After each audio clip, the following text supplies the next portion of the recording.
ആ കേസ് ഞാൻ തീർപ്പാക്കിയതാണല്ല ബായ്. റിവെഞ്ചിനായിട്ട് എനിക്ക് ഇങ്ങോട്ട് വരേണ്ട കാര്യമില്ലല്ലോ. നമുക്ക് ബോംബെന്ന് ഒരുത്തൻ്റെ കയ്യിൽ 500 രൂപ കൊടുത്ത് ജയന്തി ചന്തയിലെ ജനറൽ കമ്പാർട്ട്മെന്റിൽ കയറ്റിവിട്ട പോലെ.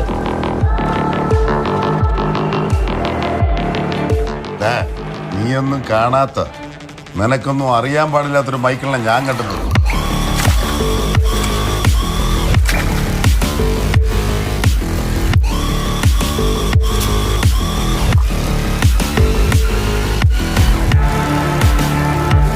ആ മൈക്കിളിനെ കണ്ടിരുന്നെങ്കിലേ നീയൊന്നും വായ തുറക്കൂലായിരുന്നു.